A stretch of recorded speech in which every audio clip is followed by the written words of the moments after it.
आज का ये एपिसोड शुरू करने से पहले एक छोटी सी बात। क्या आप भी अपना पॉडकास्ट बनाने की सोच रहे हैं? तो एंकर ट्राई कीजिए। ये पॉडकास्ट बनाने का सबसे आसान तरीका है। नंबर एक, ये फ्री है। नंबर दो, इसमें कई सारे ऐसे टूल्स हैं जो आपको अपने फोन और कंप्यूटर पर रिकॉर्ड और एडिट करने की फैसिलिटी देते हैं। नंबर तीन, आप अपने पॉडकास्ट को डिस्ट्रीब्यूट भी कर सकते हैं, जिससे इसे स्पॉटिफाई और दूसरे प्लेटफॉर्म पर सुना जा सके। तो डाउनलोड कीजिए फ्री एंकर ऐप या विजिट कीजिए anchor.fm पर अपना पॉडकास्ट स्टार्ट करने के लिए। ये तो थी एक छोटी सी जानकारी, और अब शुरू करते हैं एपिसोड का सिलसिला। तो आज के एपिसोड में लीजिए सुनिए रविंद्रनाथ टैगोर के लिखे उपन्यास गोरा के 18वें भाग को मेरी यानी समीर गोस्वामी की आवाज में। विनय आनंदमयी की ऊपर लिखी बातों को सोचता हुआ घर को गया। आनंदमयी की कही एक बात की भी उपेक्षा आज तक कभी विनय ने नहीं की। उस रात को उसके हृदय पर जैसे एक बोझ रखा रहा। दूसरे दिन सवेरे उठने पर विनय को अपनी तबीयत हल्की सी जान पड़ी।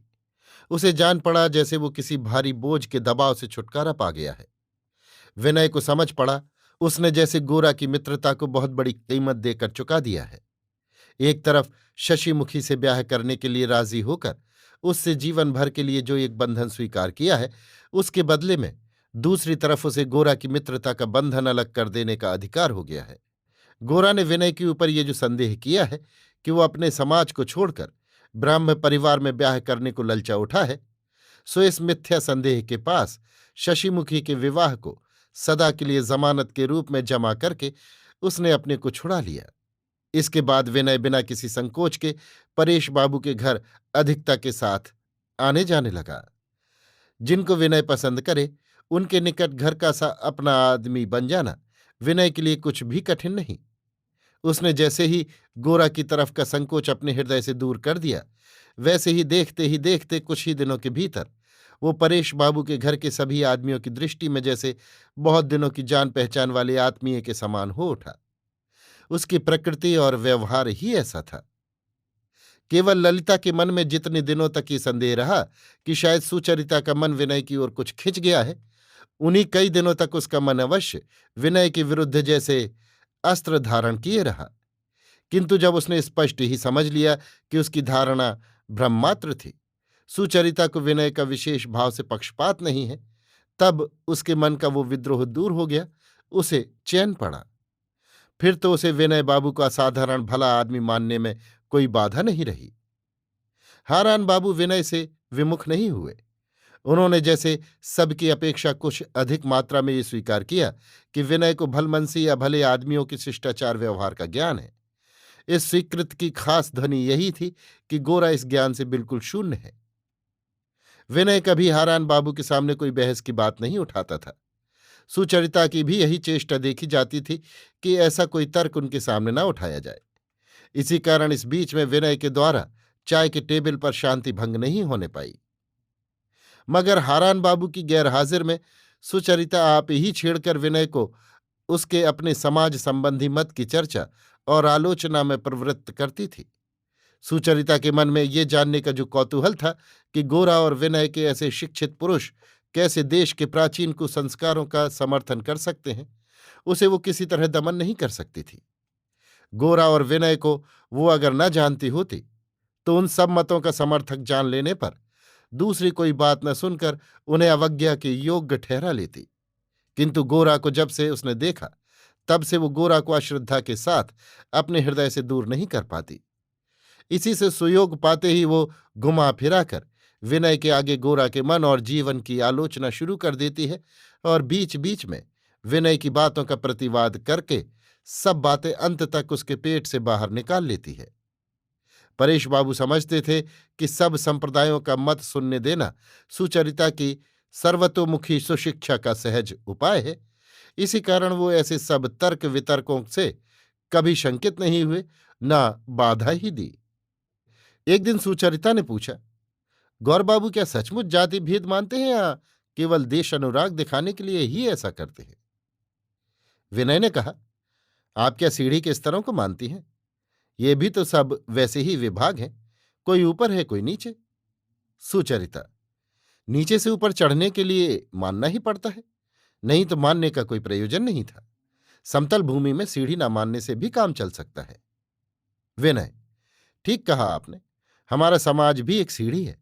इस जाति भेद या वर्णाश्रम विभाग का एक उद्देश्य था, और वो है नीचे से ऊपर उठा देना, मानव जीवन को एक परिणाम में ले जाना। यदि हमारी ये धारणा होती कि समाज का परिणाम ये संसार ही है, तो किसी विभाग की व्यवस्था का प्रयोजन ही नहीं था।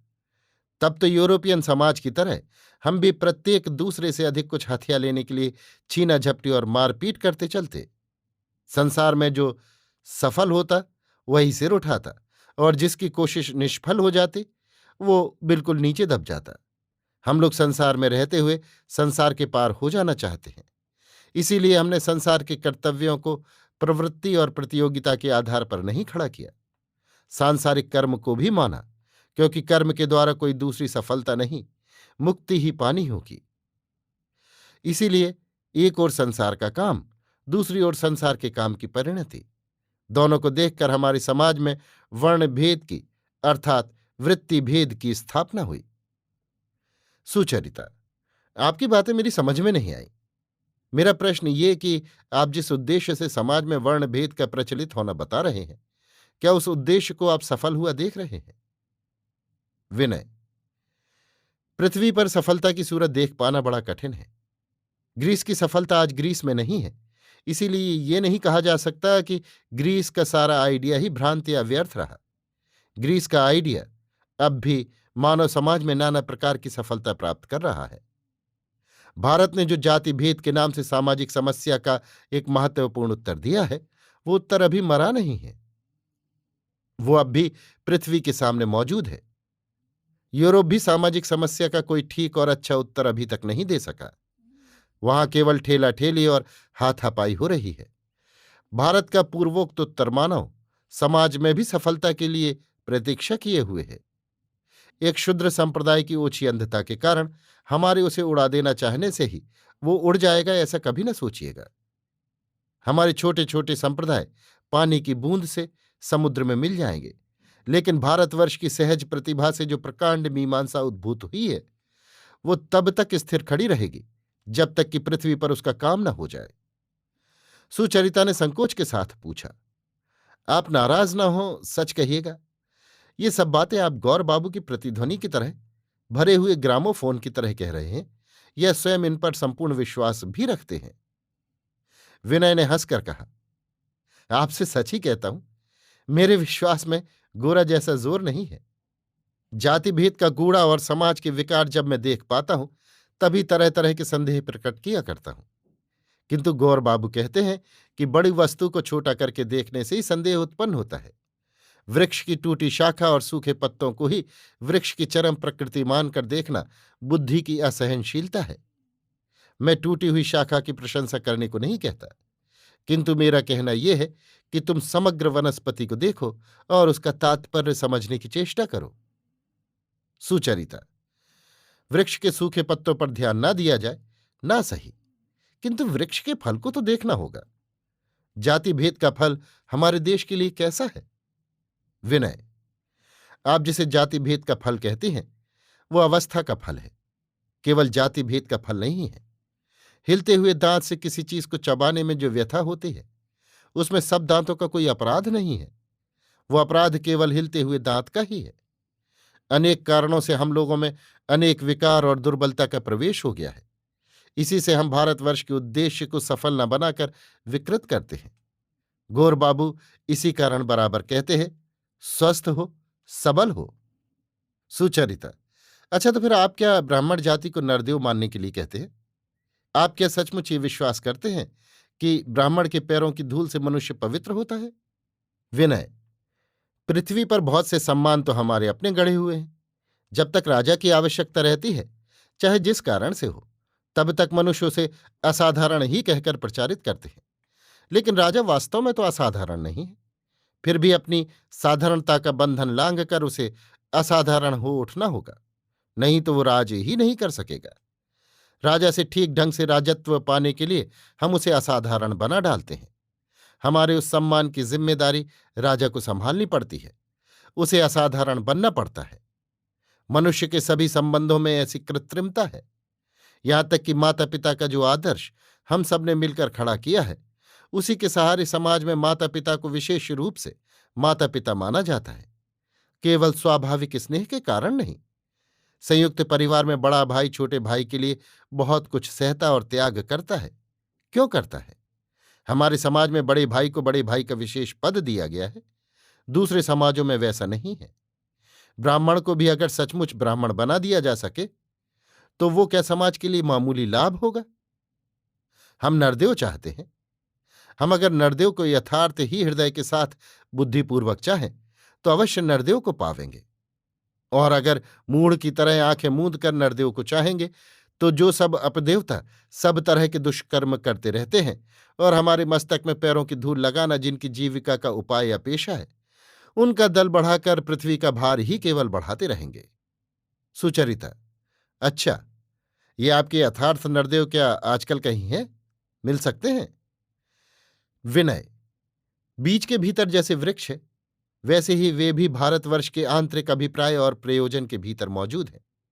अन्य देश वेलिंगटन के समान सेनापति, न्यूटन के समान वैज्ञानिक, रथचाइल के समान लखपति चाहते हैं, किंतु हमारा देश यथार्थ ब्राह्मण को चाहता है। वो ब्राह्मण जिसे भय नहीं है, जो लोभ को घृणा करता है, जो दुख को सहन शक्ति से जीतता है, जो अभाव पर लक्ष्य नहीं करता, जिसने अपने विशुद्ध चित्त को परब्रह्म से लगा रखा है, जो अटल है, जो शांत है, मुक्त है, उस ब्राह्मण को भारतवर्ष चाहता है। उसे सचमुच पा लेने से ही भारतवर्ष स्वाधीन हो सकेगा। हमारे समाज में प्रत्येक विभाग में, प्रत्येक कर्म में सर्वदा मुक्ति का एक स्वर गुंजाने के लिए ही ब्राह्मण चाहिए, रांधने और घंटा बजाने के लिए नहीं।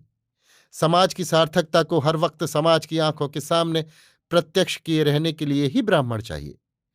ब्राह्मण के इस आदर्श को हम जितना अनुभव करेंगे, ब्राह्मण के सम्मान को उतना ही बड़ा करके रखना होगा। वो सम्मान राजा के सम्मान से कहीं अधिक है, वो सम्मान देवता का ही सम्मान है। देश में जब ब्राह्मण इस सम्मान का यथार्थ अधिकारी होगा, तब इस देश को कोई अपमानित नहीं कर सकेगा। हम लोग क्या राजा के सामने सिर झुकाते हैं, अत्याचारी का बंधन गले पहनते हैं? अपने डर के सामने ही हमारा माथा झुकता है, अपने लालच के जाल में ही हम बंधे हैं, अपनी मूढ़ता के ही हम दासानुदास हैं। ब्राह्मण तपस्या करें, उस भय से, लोभ से, मूढ़ता से हमें मुक्त करें। हम उनके निकट से युद्ध नहीं चाहते, वाणिज्य नहीं चाहते, और उनसे हमारा और कोई प्रयोजन नहीं है। वे केवल हमारे समाज में मुक्ति साधना को सत्य किए रहें। परेश बाबू सब चुपचाप सुन रहे थे। वो धीरे धीरे कहने लगे, ये तो नहीं कह सकता कि मैं भारतवर्ष को जानता हूं, और ये भी निश्चय ही नहीं जानता कि भारत ने क्या चाहा था और किसी दिन उसे पाया था या नहीं। किंतु प्रश्न ये है कि जो दिन बीत गए, जो जमाना गुजर गया, उन्हीं दिनों में, उसी जमाने में क्या कभी कोई फिर लौट कर जा सकता है? वर्तमान में जो संभव है वही हम लोगों की साधना का विषय है। अतीत की ओर दोनों हाथ बढ़ाकर समय नष्ट करने से क्या कुछ काम हो सकता है? विनय ने कहा, आप जो कुछ कह रहे हैं अक्सर मैंने भी यही सोचा है और अनेक बार कहा भी है। गौर बाबू कहते हैं, हम अतीत को अतीत होने के कारण बर्खास्त किए बैठे हैं, इसी से क्या वो अतीत हो गया? वर्तमान की चीख पुकार की ओट होकर वो हमारी दृष्टि से अतीत हो गया है, इतने ही से वो अतीत नहीं हो जाता। वो भारतवर्ष की मज्जा में बसा हुआ है। कोई भी सत्य कभी भी अतीत नहीं हो सकता। इसीलिए भारतवर्ष के इस सत्य ने हम पर चोट करना आरंभ किया है। हम में से एक जन भी इसे एक दिन सत्य मानकर पहचान और ग्रहण कर सकेगा तो उसी से हमारी शक्ति की खान का रास्ता खुल जाएगा। अतीत का भंडार वर्तमान की सामग्री हो उठेगा। आप क्या समझते हैं कि भारतवर्ष में कहीं भी ऐसे सार्थक जन्मा व्यक्ति का आविर्भाव नहीं हुआ? सुचरिता ने कहा, आप जिस तरह ये सब बातें कह रहे हैं उस तरह साधारण आदमी नहीं कहते। इसी कारण आपके मन को समग्र देश की चीज मान लेने में संशय होता है। विनय ने कहा, देखिए, सूर्य के उदय की वैज्ञानिक लोग एक ढंग से व्याख्या करते हैं और साधारण लोग एक दूसरे ढंग से। इससे सूर्य के उदय का विशेष कुछ घटता बढ़ता नहीं है। फिर भी सत्य को ठीक ढंग से जानने में हम लोगों का लाभ ही है। देश के जिन सब सत्यों को हम लोग खंडित करके बिगाड़ कर देखते हैं, गोरा इन सब को एक करके संश्लिष्ट करके देख सकते हैं। उनमें इसकी आश्चर्यजनक क्षमता है। लेकिन इसी से क्या गोरा के ऐसे देखने को दृष्टि विभ्रम मान लेना होगा? और जो लोग तोड़ मरोड़ कर देखते हैं, उनके देखने को सत्य? सुचरिता चुप हो गई। विनय ने कहा, हमारे देश में साधारणतया जो सब लोग अपने को परम हिंदू मानकर अभिमान करते हैं, मेरे बंधु गोरा को आप उनके दल का न समझिएगा। आप अगर उनके पिता कृष्णदयाल बाबू को देखते तो बाप बेटे का अंतर समझ सकती। कृष्णदयाल बाबू हमेशा अपने को सुपवित्र किए रखने के लिए कपड़े उतारने, गंगा जल छिड़कने, पोथी पत्रा बाँचने को लेकर दिन रात व्यस्त रहते हैं। रसोई के मामले में वो बहुत अच्छे ब्राह्मण पर भी विश्वास नहीं करते कि कहीं उसके ब्राह्मणत्व में कोई कमी न रह गई हो। गोरा को वो अपने कमरे की सीमा में नहीं घुसने देते।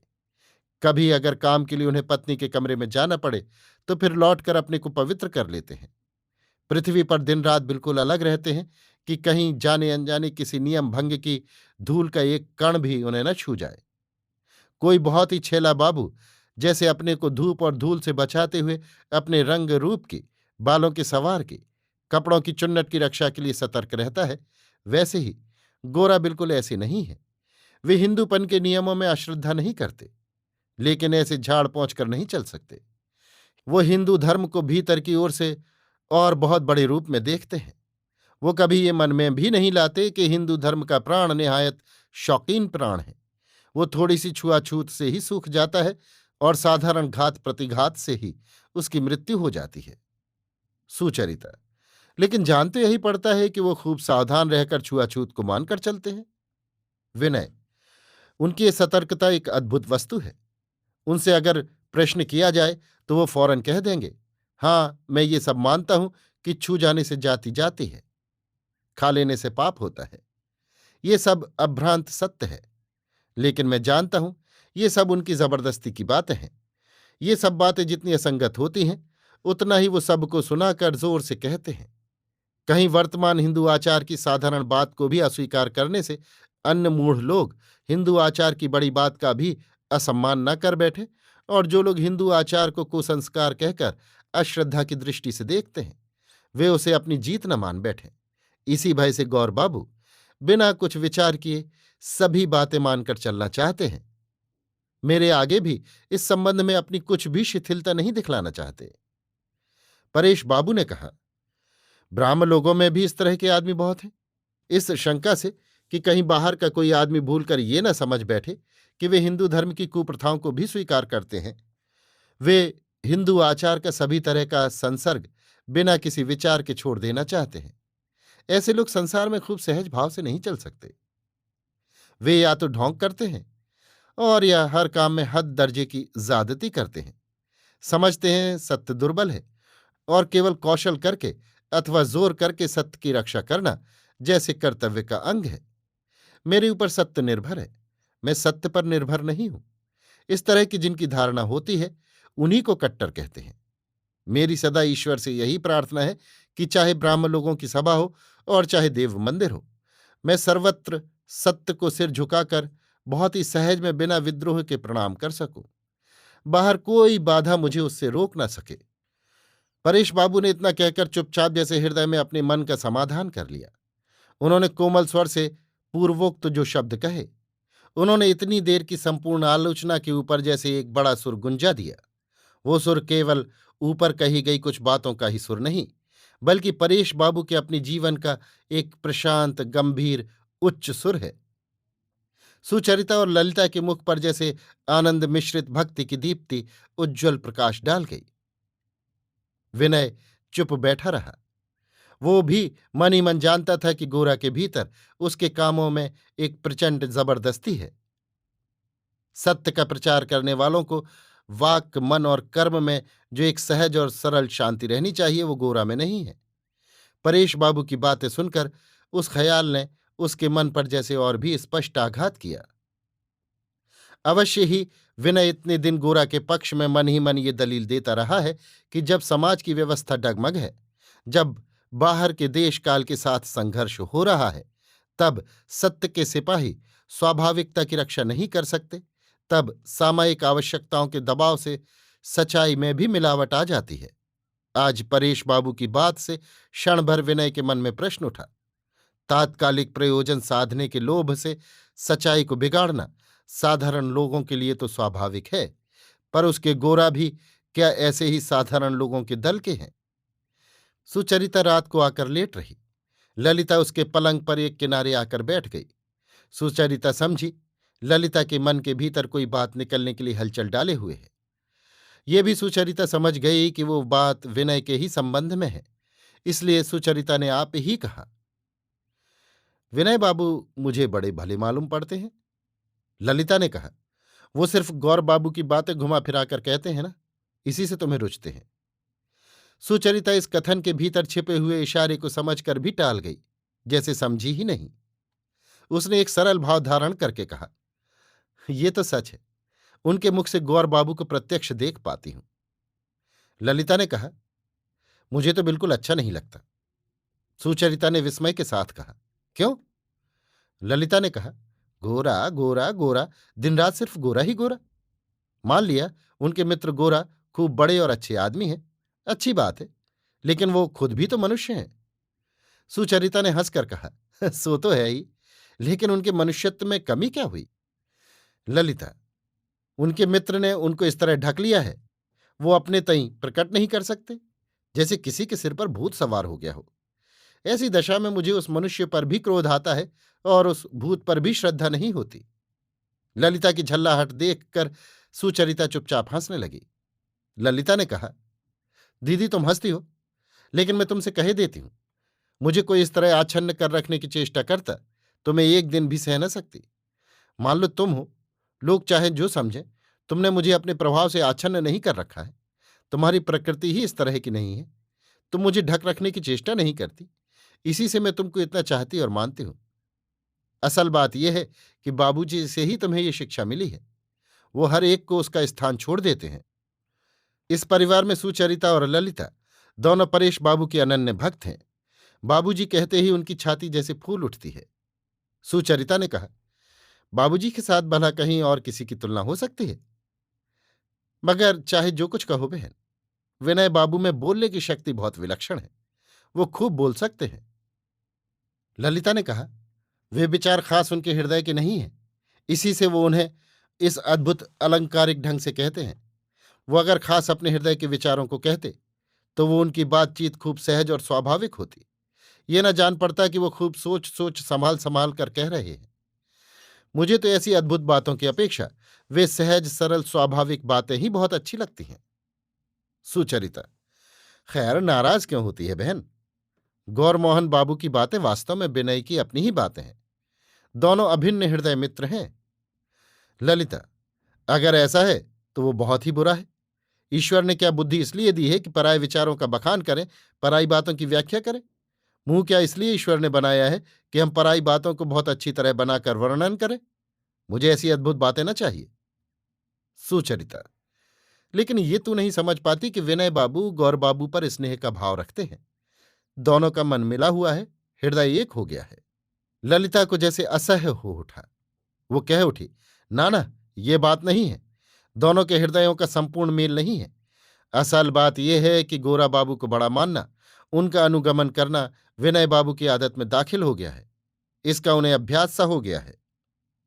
ये उनकी गुलामी है, स्नेह नहीं है। वो जबरदस्ती ये समझना चाहते हैं कि गौर बाबू के मत से उनका मत ठीक मिलता है। प्रीत अगर होती है तो प्रीत पात्र के साथ मतभेद रहने पर भी उसको कोई आंच नहीं पहुंचती। मनुष्य अंधभक्त हुए बिना भी आत्मत्याग कर सकता है, दूसरों को मानकर चल सकता है, किंतु विनय बाबू में तो ये बात नहीं है। वो गौर बाबू को मानते हैं, शायद प्रेम से ही, मगर उसे स्वीकार नहीं कर पाते। ये बातें उनकी बातें सुनने से ही स्पष्ट समझ में आ जाती हैं। अच्छा दीदी, तुम ये नहीं समझी थी, सच कहना। सुचरिता ने ललिता की तरह इस प्रकार यहां तक उस बात को सोचा ही नहीं था, लक्ष्य ही नहीं किया था। कारण गोरा को संपूर्ण रूप से जानने के लिए ही उसका कौतूहल व्यग्र हो रहा था। विनय को गोरा से अलग करके देखने के लिए उसे आग्रह ही नहीं था। सुचरिता ने ललिता के प्रश्न का स्पष्ट उत्तर न देकर कहा, अच्छा, अच्छी बात है, तेरी ही बात मैं माने लेती हूं। तो बता क्या करना होगा? ललिता, मेरा जी चाहता है विनय बाबू को बंधु के बंधन से छुड़ाकर स्वाधीन कर दूं। सुचरिता, अच्छा तो है बहन, चेष्टा करके देख लेना। ललिता, मगर ये काम मेरी चेष्टा से न होगा, तुम जरा मन पर धरो तो जरूर हो सकता है। सुचरिता ने भीतर ही भीतर समझ लिया कि विनय उस पर अनुरक्त है, तो भी उसने ललिता की इस बात को हंसकर उड़ा देने की चेष्टा की। ललिता ने कहा, तथापि वो जो गौर बाबू के शासन पाश को ढीला करके तुम्हारे पास इस तरह अपने को आश्रद्ध करने के लिए आते हैं, तुम्हारे प्रति आत्मसमर्पण का भाव प्रकट करते हैं, इसी से मुझे भले लगते हैं। उनकी अवस्था में अगर कोई और होता तो अवश्य ही ब्रह्म समाजी महिलाओं को भला बुरा कहकर एक नाटक लिख डालता। लेकिन उनका मन अब भी उदार है। इसका प्रमाण यही है कि बाबूजी पर भक्ति रखते हैं और तुम्हें भी चाहते हैं। सचमुच दीदी, विनय बाबू को उनके अपने भाव से खड़ा करना होगा, परावलंब को दूर करके स्वाभिमानी बनाना होगा। वो जो केवल गौर मोहन बाबू का मत फैलाते फिरते हैं, उनका गुणगान करते रहते हैं, यही मुझे असह्य जान पड़ता है। इसी समय दीदी दीदी कहता हुआ सतीश वहां दाखिल हुआ। विनय आज उसे किले के मैदान में सर्कस दिखाने ले गया था। यद्यपि अधिक रात बीत चुकी थी, तो भी बालक सर्कस देखने के उत्साह, खुशी और विस्मय को संभाल नहीं पाता था। सर्कस का वर्णन करके उसने कहा, विनय बाबू को आज मैं अपने ही यहां सोने के लिए पकड़े लाता था। वो दरवाजे के भीतर आए थे, मगर वैसे ही लौट गए। दीदी, मैंने उनसे एक दिन तुम्हें भी सर्कस दिखाने के लिए ले जाने को कहा है। ललिता ने पूछा, उस पर उन्होंने क्या कहा? सतीश ने कहा, उन्होंने कहा औरतें बाघ देखकर डर जाएंगी। लेकिन दीदी, मैं तो बिल्कुल नहीं डरा, कहकर सतीश पौरुष के अभिमान से छाती फुलाकर बैठ गया। ललिता ने कहा, सो तो ठीक ही है, तुम्हारे मित्र विनय बाबू का साहस कितना बड़ा है, ये खूब मेरे समझ में आ रहा है। ना भाई, हम लोगों को साथ लेकर तुम्हें सर्कस दिखाने ले जाना ही पड़ेगा। सतीश ने कहा, कल तो दिन को सर्कस होगा। ललिता ने कहा, यह भी अच्छा है, हम दिन को ही जाएंगी। दूसरे दिन विनय के आते ही ललिता कह उठी, लो, ठीक समय पर ही विनय बाबू आए हैं, चलिए। विनय, कहाँ चलना होगा? ललिता, सर्कस। सर्कस? दिन के समय हजारों मर्दों के सामने औरतों को लेकर सर्कस जाना, विनय तो हद बुद्धि हो गया। ललिता ने कहा, शायद गौर बाबू हमें ले जाने से खफा होंगे। क्यों विनय बाबू, यही बात है ना? ललिता के इस प्रश्न से विनय कुछ चौंक उठा। ललिता ने फिर कहा, सर्कस में औरतों को ले जाने के संबंध में गौर मोहन बाबू की कोई राय है क्या? विनय, निश्चय है। ललिता, क्या राय है? आप जरा उसकी व्याख्या कहिए, मैं दीदी को बुला लाऊं, वो भी सुनेंगी। विनय ठहाके से हंस पड़ा। ललिता ने कहा, हंसते क्यों हैं विनय बाबू? आपने कल सतीश से कहा था कि औरतें बाघ से डरती हैं। इसके बाद उस दिन औरतों को लेकर विनय सर्कस में गया था।